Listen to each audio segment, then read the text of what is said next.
All right. Hello, everybody. Yeah, hello, Doc. Okay, let's get started. Is it time? We get started. 1 minute.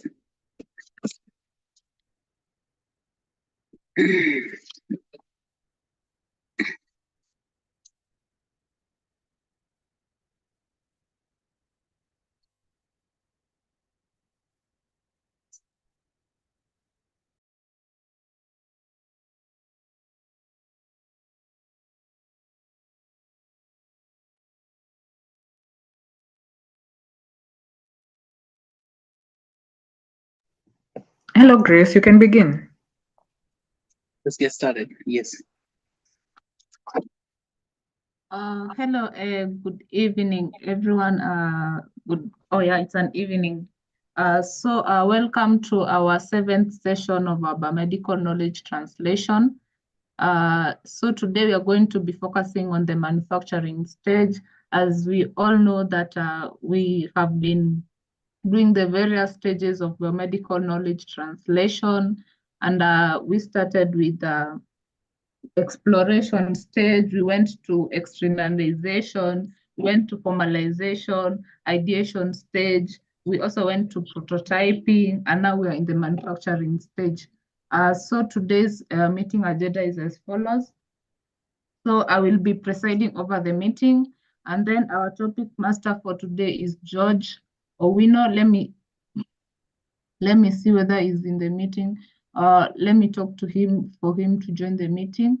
And then after that, we have Dr. Masharia giving us additional points. And then we have the question and answer session, and then we will conclude the meeting. So a minute, let me talk to George.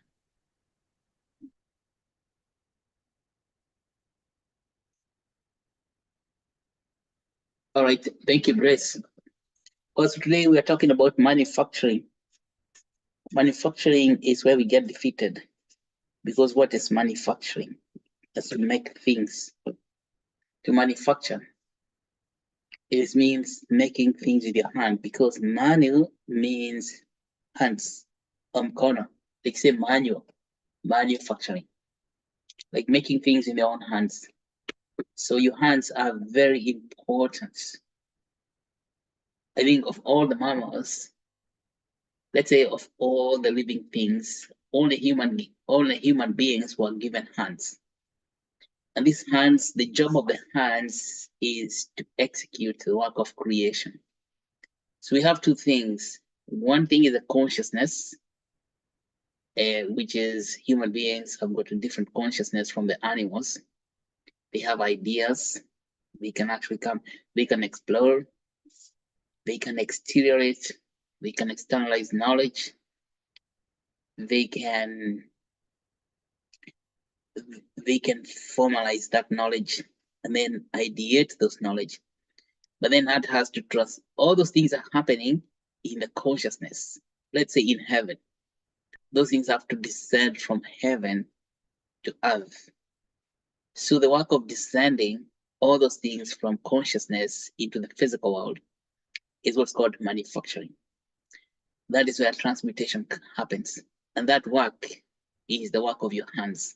That's why the word manufacturing it indicates work of the hands, working with your own hands.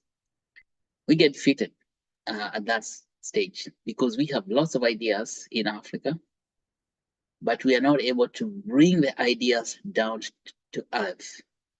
Even we forget what we were asked, what we were taught in our CRE class. Let it be on earth as it is in heaven. Let it be on earth as it is in heaven. So the job of manufacturing is exactly that, letting it be on earth as it is in heaven. Because in heaven is where all the ideas come from. That is called your super consciousness.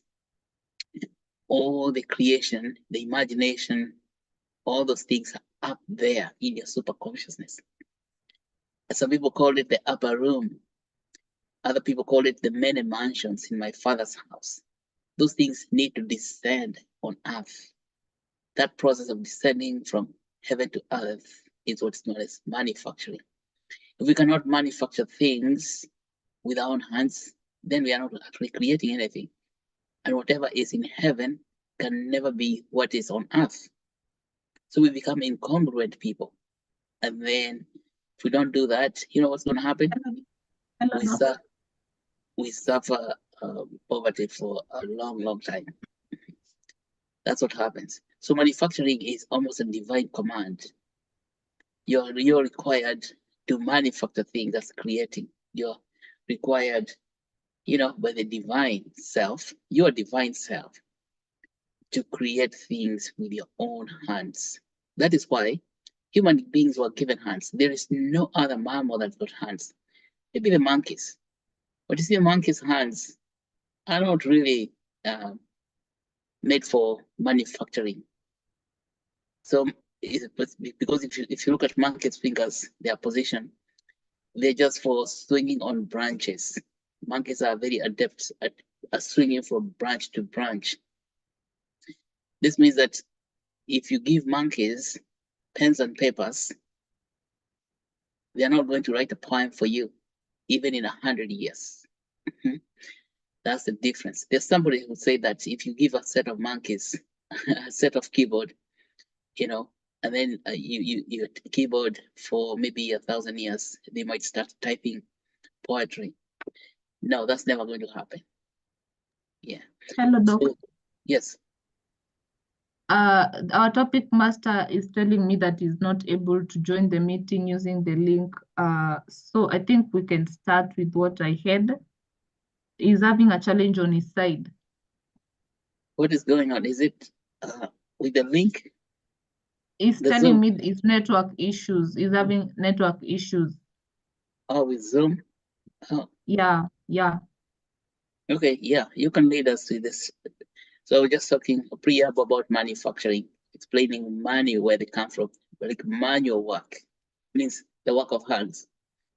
Okay, the sacred duty of using your hands, it's manufacturing.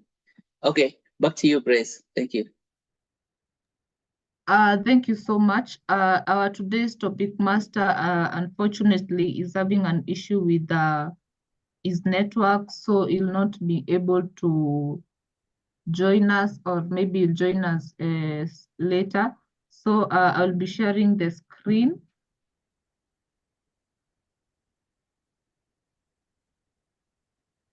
Hello, am I sharing the screen?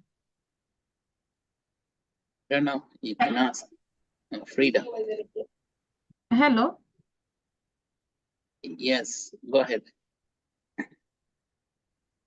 Okay. I hope you're seeing my screen. So today we were supposed to talk about the manufacturing stage in biomedical knowledge translation, understanding what biomedical knowledge translation on the manufacturing stage, that is the importance of biomedical knowledge translation on the manufacturing stage, and also check on the challenges. That is what George was supposed to share with us. So I think we can start because maybe you'll not be joining us, or rather you'll be joining us later.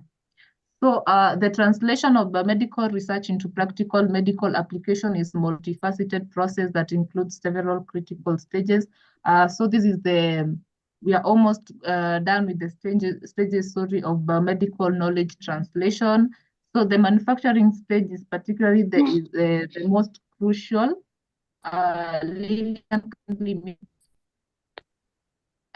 This stage involves the production and scaling up.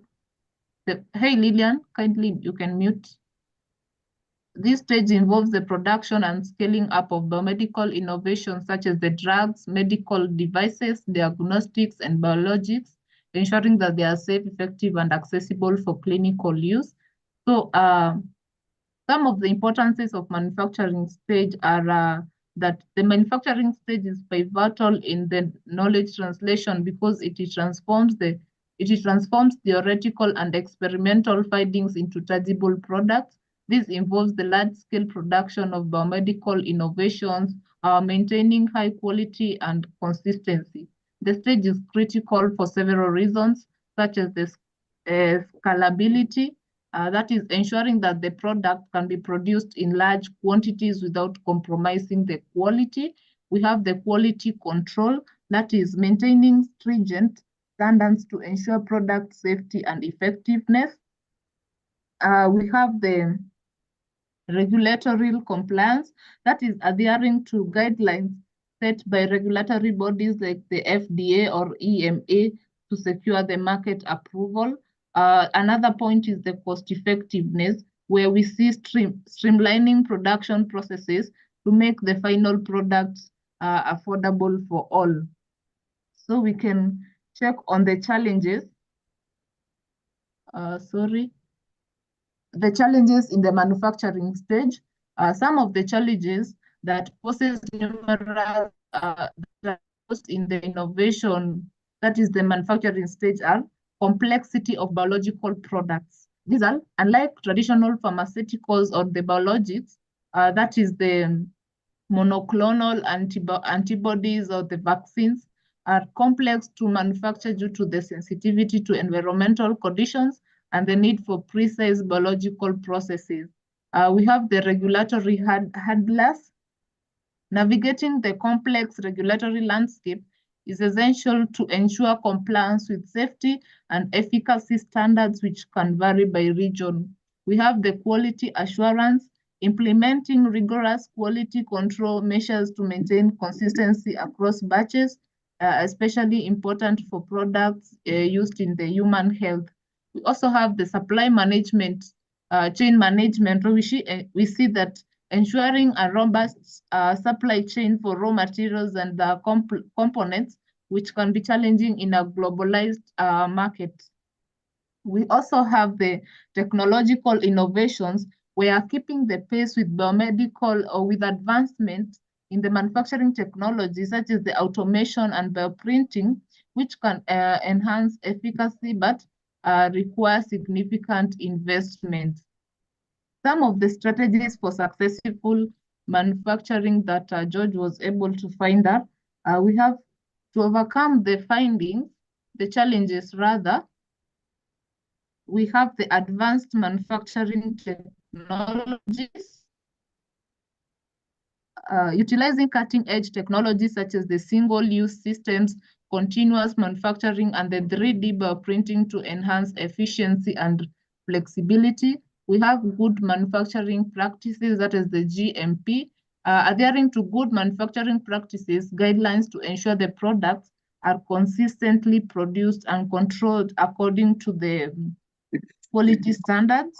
We have collaboration and partnerships, that is engaging in strategic partnerships with other companies, academic institutions, and research organizations to leverage expertise and resources. We have regulatory engagement and also sustainability practices.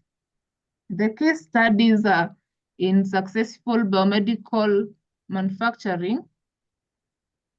You have the mRNA vaccines for the COVID-19.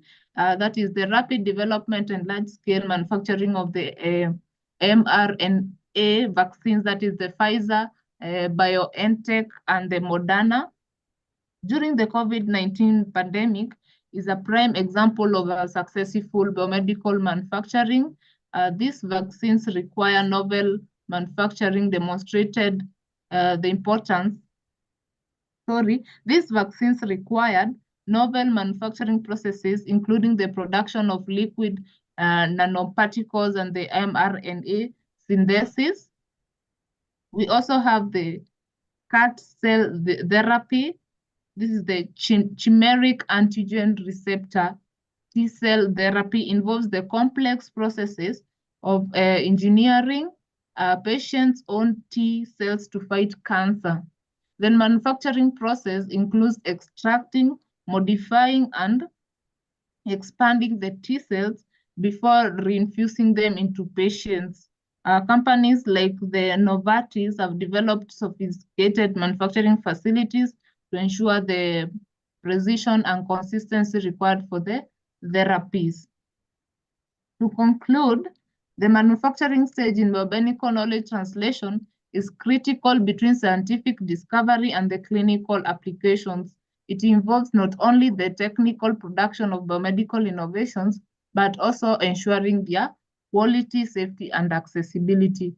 Overcoming the challenges through advanced technologies, strategic collaborations, and regulatory engagement is essential for bridging the life-saving medical solutions to the market. That's all was supposed to be presented. Hi, George. I don't know whether he's still with us, but yeah, back to you, Doc. Okay, well, George has not been able to join us. Wow, these are the vicissitudes of the technology. And that's sometimes somebody gets knocked out of the web, and then sometimes we are all on the web. But I think it's good that we are able to do this because several years ago, we could never have had such meetings like this one. But you see, it comes with challenges, as you say. So biomedical manufacturing. Biomedical manufacturing is what you call a mystery, okay? Because it's made that way to be mysterious. As you said, that there are only 2 organizations that are supposed to approve you to become a manufacturer of biomedicines. Can you imagine? One of them is known as the Food and Drug Administration of the United States. The other one is known as EMEA. I think it's European Medical, something of European Medicines Approval System for the European Union. If you're not there, then you cannot manufacture anything. Yeah. This reminds me of a long time ago, what was described in the Holy Scriptures. Only one priest could get into the Holy of Holies to go and officiate, for the salvation of humanity, to go and give that blood sacrifice. They would give blood sacrifice of bulls and sheep and goats to intermediate between the people in heaven, so that people can go to heaven. Guess what happened after that? After several thousand years of doing that, the curtain of the temple was split, and every individual, the whole system became decentralized, that every individual has access to the Holy of Holies. So the temple became decentralized, and then you're told that you're the temple of the living God. You see, that's the message. So we, in terms of biomedical manufacturing, we are still in the old covenants when we need intermediation by some people. The holy priests, could call them the high priests of the Holy of Holies, who must approve you in order for you to be worthy of manufacturing a product. It's a very, very serious problem because not everybody can manufacture biomedical stuff. Of course, and why is it not everybody? Well, it's not because it's not possible to do that. It's because this is the way the human beings have constructed the system. And so they make it extremely difficult for anyone except you go through those two agencies to manufacture. They make it supremely expensive, such that you need to have a lot of money. Even to think about it, you start having headache all the way. And then you get nose bleeding, and then you die because of just imagining that you can manufacture anything in medicine. Now, you see, the present narrative is that people in the developing countries are totally unqualified to manufacture their own medicines, even against the disease that kill them. So they have to rely upon some foreign people out there, but foreign masters, to determine which medications are going to be manufactured for their own people, including biomedical water. Now, this problem of not being able to produce biomedical water in a place like Kenya or maybe other countries in Africa is not because Kenyans cannot do it. It's because they need permission from higher powers, what you call foreign masters. But even then, those foreign masters are unwilling to give permission, and they come with very lofty arguments. Just like high priests would come with very lofty arguments telling you that God will not listen to you unless you come through me. Yeah, so that's where we are. But then, so that process becomes extremely, extremely expensive because it is highly intermediated. There's an intermediary there. So a lot of arguments that you hear is that if you allow people to manufacture medicines in their own country, they can actually manufacture medicines to kill people, which is known as biological warfare. Yeah. So to prevent that from happening, we have to control who has got access to the manufacturing capability. That capability is what I was talking about earlier, allowing the knowledge that is in your high consciousness to descend on earth so that what is on earth becomes what is in heaven. So right now, today, it is not possible to get through that, let us call it that curtain that prevents you to access the Holy of Holies. It's not possible because of extringent regulations. Regulations like what you've just said, mainly coming from the Drug Administration regulations that make it extremely hard for you. You cannot even be compliant. These are regulations where even being compliant is almost impossible. You are say like you're not inside, you're not one of us, you cannot manufacture. So yeah, and you know that the manufacturing process requires to have a good laboratory, say like in a place like Kenya or maybe East Africa. It's called a bioequivalence lab, and that's one of the requirements to execute manufacturing. I know that people in Kenya, particularly people in pharmaceutical science, have proposed to create a bioequivalence lab for East Africa since way back 2000s. It has never been possible to build it because of this supremely geopolitical politics that interferes that process. So the last time I heard about that bioequivalence lab was it was going to be implemented in Addis Ababa by the African Union. Even African Union itself is not able to put down a bioequivalence lab. Maybe I'm behind news. Perhaps they have already done that now. But many of the reasons why we get disqualified, some of the reasons is that we do not have good clinical practices. Good clinical practices, that means our clinicians are not smart enough to be good. Can you believe it? They're not intelligent enough to produce. No, our mothers are not good enough to produce highly intelligent clinicians who are going to execute good clinical practice. Good clinical practice is just good manners, good bedside manners with your patients. Yeah. So if you're in clinical care, first of all, if you're in the third world, you just don't have good clinical practice just because you're in the third world. The second thing is called good manufacturing practice. Good manufacturing practice is that you understand quality itself. As Grace has said, quality is very important.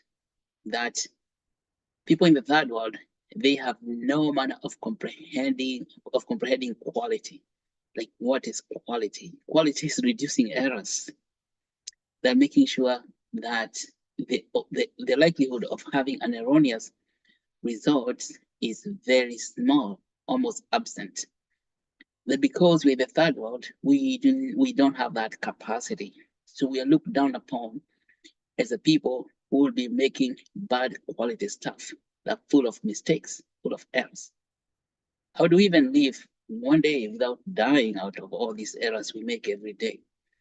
So the other one, things that you have to meet is known as good laboratory practice, or GLP. Good laboratory practice is also meaning that the labs that you have, they are not very accurate in the results they give people, so they cannot be trusted. Yeah. So GLP, GMP, GCP, these are three major things that it is very difficult. Now, for example, if you're in Kenya and you want to start manufacturing, you have to submit, apply for good manufacturing practice certification. So you have to be certified GMP, GLP, and GCP. Now, who gives those certifications? It's not your brothers and sisters down the road, or even in Upper Hill, or even at the community, at the Ministry of Health. No, those people, I would say, on the Upper Hill at the Ministry of Health, they don't have the permission to inspect your work and give you the certification that you have good clinical practice. Although they can license practicing doctors, they cannot give you practice for GCP, GLP, unless they do it through somebody else. They're doing it on behalf of someone else, who is coming maybe from the European Union. So those certifications for African, if you want to create a lab, those certifications have to come from Europe. Yeah. And so this is the uphill task that we have to fight. But I believe that because of that, now it becomes even financing for manufacturing becomes incredibly difficult, almost impossible, that you cannot say, I'm creating a manufacturing facility in Africa, because they know that you are never going to get those licenses. So nobody's going to invest in your company. But that was before the blockchain came along. So that process is highly centralized. In fact, it's much more centralized than the central bank that controls money, and becomes extremely frustrating for a lot of people, and even for professional development. So what we have to be aware of that we don't even have to fight it, because you cannot win a battle against fighting against something like that. You just need to find out how to create new manufacturing processes that are different. Let me give you an example. When the email came, the email, it did not go about fighting the post office. So people could send emails without having to ask permission from the post office, or to go to the post office to buy stamps. Okay, or even WhatsApp came. We did not have to go to the telephone company to now ask permission whether we can make WhatsApp calls, stuff like that. And so the nature of the internet age is that it's permissionless.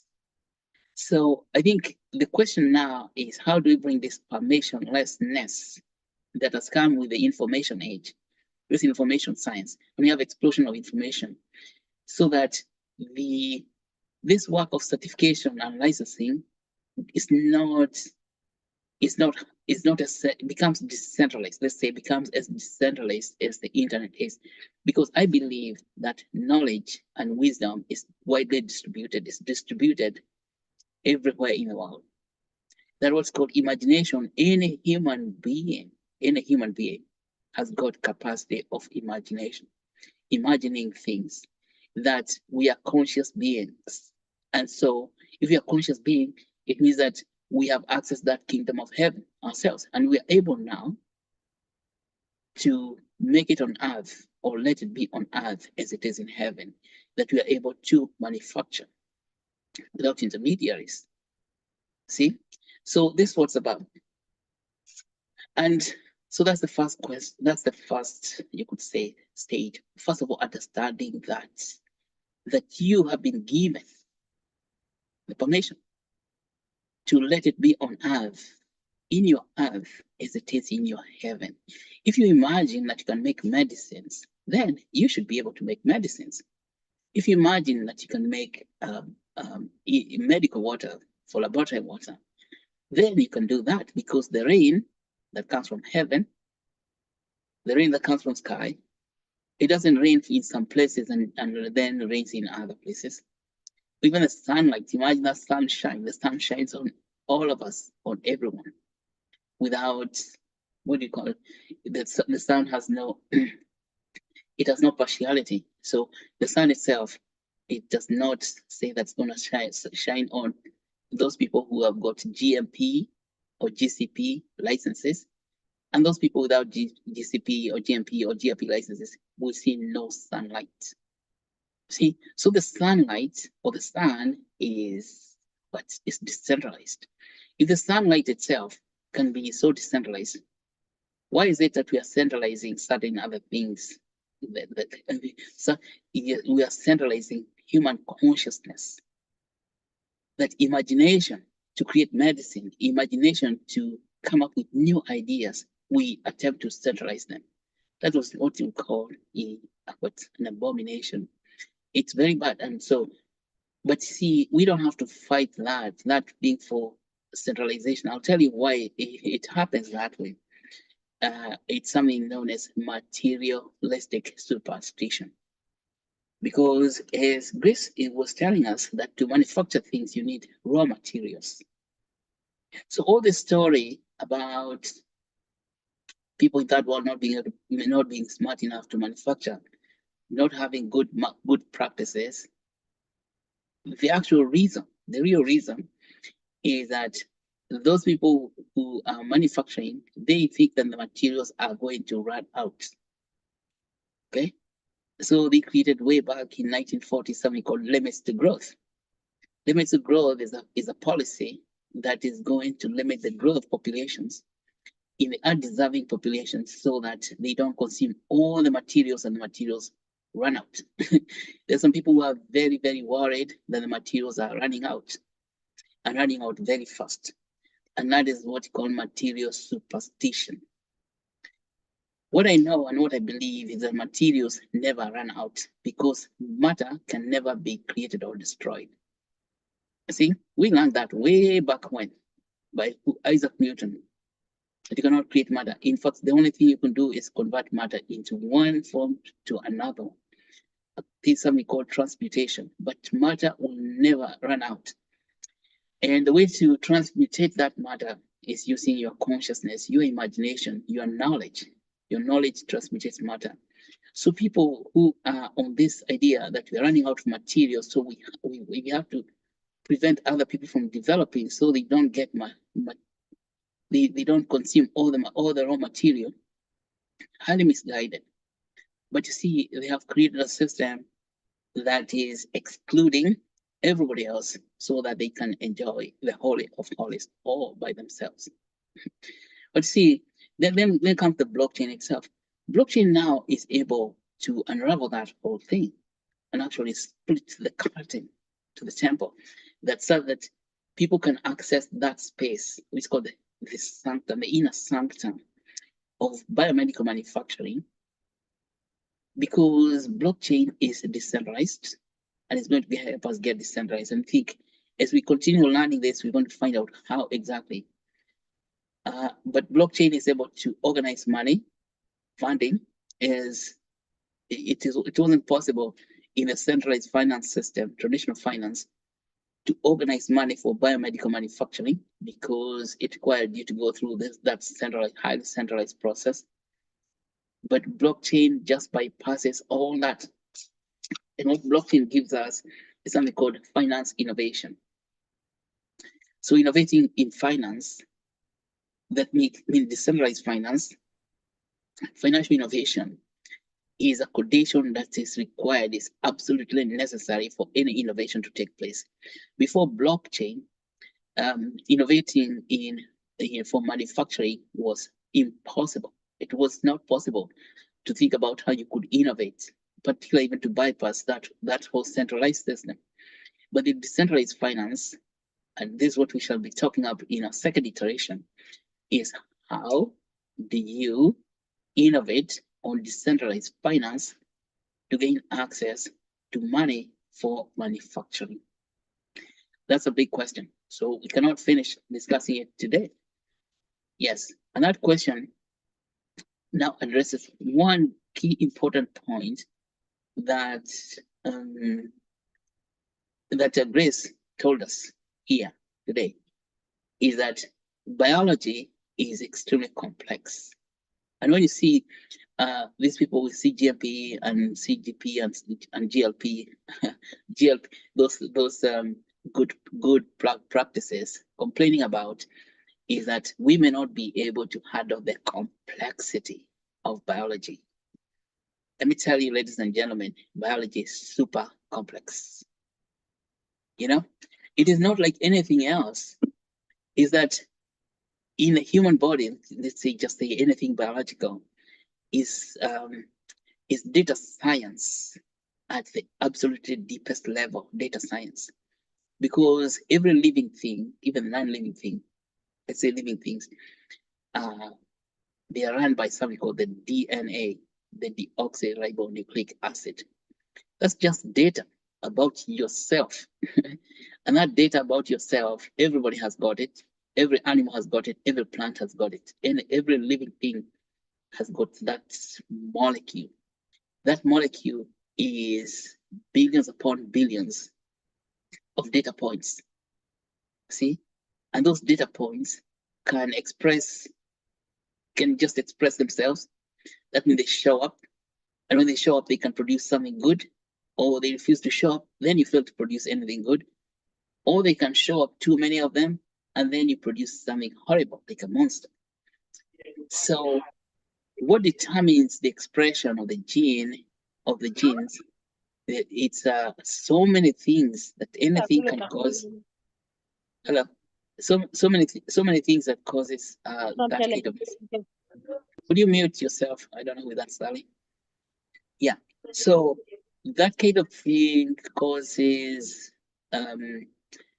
it is what do you call it? Gets people dismayed. So you know, in computer science and in business, we have Moore's law. You know Moore's law, meaning that Moore's law said that adoption of a technology depends on how much you know about it. The more you know about it, the easier. That's the easier for your technology to get adopted. And if in fact I think Moore was working somewhere in California way back in 1970s, early 70s, and he said that the more you know, the growth of the depth of knowledge, it's exponential to the adoption of the technology, and the technology distribution goes exponentially by into power squared. For example, you have seen that the creation of the microchip initially the microchip, these are semiconductors for computers, for computer processors. The more people knew about it, the more they become cheap. So the price dropped suddenly because people knew about it, and then more and more people were using it. That is why now we are able to do this type of meetings, because of Moore's law, that the growth is exponential. The more we know, that is true for computer science and for non-biological biological material. Now, when you come to biology, the more you know, the less you know. That is the paradox of biology. That the more you think you know, see, for example, they unraveled the human genome here in Boston in 1999, and then all of a sudden you discover that you did not know anything. Say, oh my goodness, what are we looking at? Because the DNA came out with mountains upon mountains upon mountains of data, because the DNA can express itself in a which way. You see? And so the more you know in biology, the more you don't know. Sometimes you say, oh, I wish we didn't even know this. Because all of a sudden you appear in a place and then there's so much information, then you get blinded by it. That's a huge challenge of biomedical manufacturing. Like, how do you now contain that? It's like, whoa, some serious weakness. And also it's going to require mountains upon, you could say, like volumes of knowledge for you to unravel that thing. But see, it was complicated even in financing, because the financing itself, centralized financing, is based on limited knowledge capacity for a few people in a centralized finance system. So it's not collecting on the collective intelligence of everybody in the world. So that's why it's incongruent that centralized finance is totally incongruent with biology, because biology is totally decentralized and in fact likely to express itself in a which way. Okay, because we are so diverse, so different. Every human being is different from the other. And so centralized finance system becomes totally incongruent with decentralized biology. But that's the end of it, because now we have decentralized finance. Decentralized finance is 100% congruent with decentralized biology. So the more we don't know about biology, the more the blockchain is able to handle that decentralized kind of production, decentralized expression. That's why very, very exciting. So we are living at a very interesting period of time, which is called like the precipice, the turning point of the history of mankind. That now the decentralized money now becomes totally congruent with the decentralized biology. And this Moore's law makes sense all over again with the decentralized finance. So decentralized finance helps Moore's law to make sense in biology. But when in the centralized finance, Moore's law does not make any sense. It's actually paradoxical. Okay, so that's why we're excited. And so we have to continue working very hard to make use of this decentralized finance so we can decentralize manufacturing. You understand that the good clinical practices, we already have them. How do we have them? You already know the good clinical practices, because that's what we train medical students in school, and even pharmaceutical students, and even the medical laboratory students. So we know the good laboratory practices. We know the healthcare professionals, they are trained in that. Good management practices, which is called good manufacturing practices, they train that. And how do we know? Because we are told in my grace is thy sufficiency. We know that those things are available by grace, because grace means that knowledge that you have, that wisdom that is intrinsic to yourself. You receive it by grace. You don't receive it by doing anything else. That's why you're conscious. You wake up in the morning as a conscious human being, all by grace. And that is sufficient. That's sufficient for you. The good clinical practice is within you by grace. Understand? That's why our leader here is called grace also. The good laboratory practice is within you by grace. The good manufacturing practice is within you by grace. You don't need permission from anybody anywhere. All you need to do is work hard. Now, what I'm telling you is that the curtain of the temple has been split wide open, that you have access to the inner sanctum, the holy of holies of manufacturing.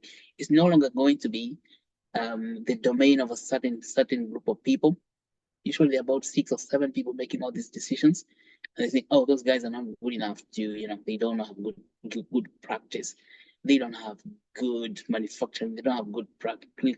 What is that?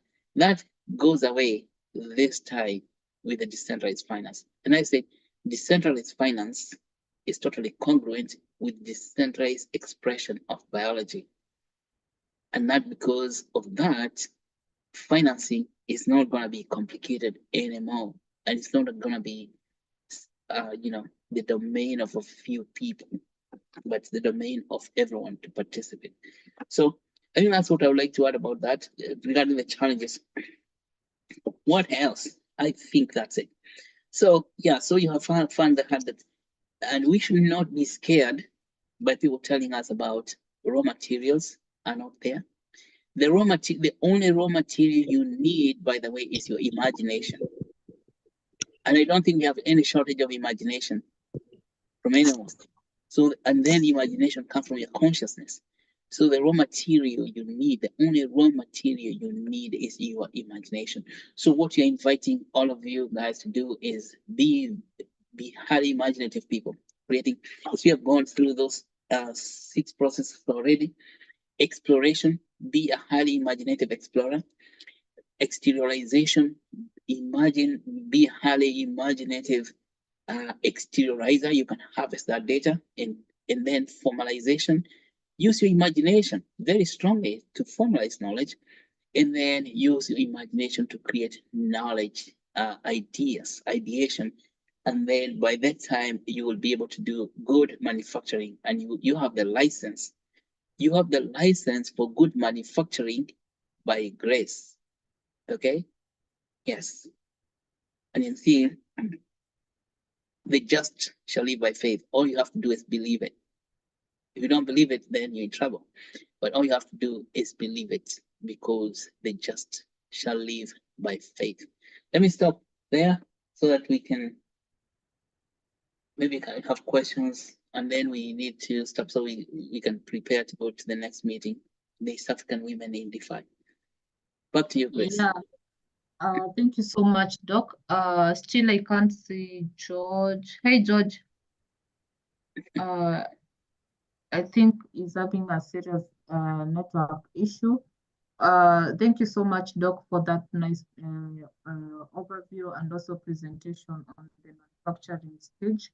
At this time, I want to welcome questions and also comments on the chat box. You can write your question or also raise your hand. I will give you a chance. Also, I want to make a few announcements. The first announcement is that next week on Tuesday from 7 p.m. to 8 p.m., we are going to be completing our first cohort for biomedical knowledge translation stages. We are going to be concluding cohort 1. So I'm going to welcome the cohort 2 topic masters. If you feel that you're passionate about biomedical knowledge translation and you can share with us your skills, kindly write me a message on my WhatsApp, and I'll give you a chance, or rather a platform, to share with us what you have on the about the medical knowledge translation. Again, I've realized some of us are not able to join our Zoom meetings because of network issues. Kindly make sure before you log in, you are in a stable network. You're in somewhere with stable network to prevent the inconveniences. Thank you so much. So let me see whether we have someone with a question. If we do not have a question, I will be sharing with you the attendance form for you to fill. Okay. Thank you, Grace. I think share the attendance form, because we said we'll be stopping the meeting at 2:50, at 50 past, so that we can prepare for the African Women in Decentralized Finance. So maybe in another 5 minutes.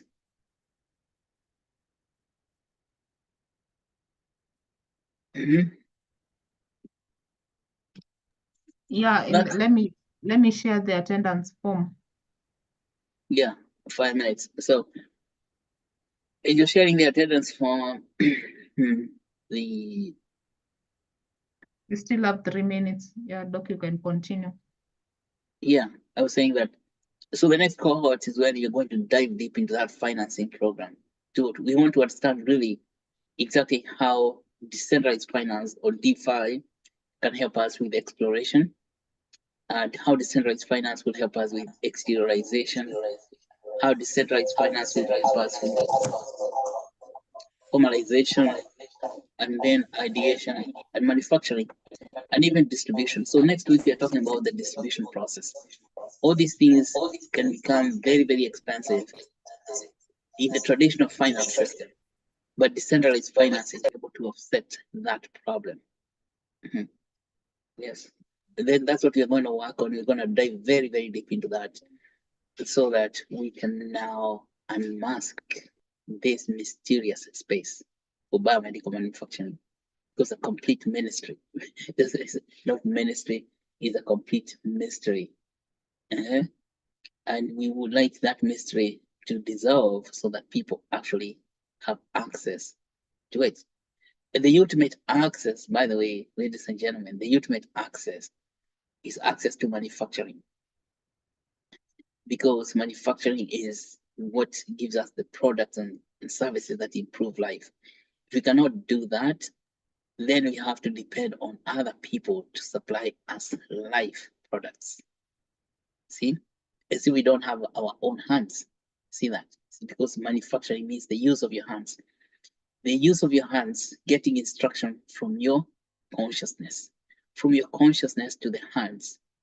That is what is good from the new heaven and the new earth, from your consciousness to your hands, so that you let it on earth to be as what is it in heaven.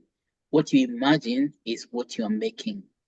But in the present centralized finance system, what you imagine, you can say, oh, those are dreams, those are castles in the air, because it's almost not doable. Yeah, because that's what we are told. But I can tell you, you are totally able, you are well able to do those things by yourself. Okay. And then we are well able to do it. All right, I will log out, and I will see those people who are in East African Women in DeFi. I will see you in a few. Yeah, I hope you are filling the form. So thank you so much for attending today's session. Have a good evening. The meeting is adjourned. Okay.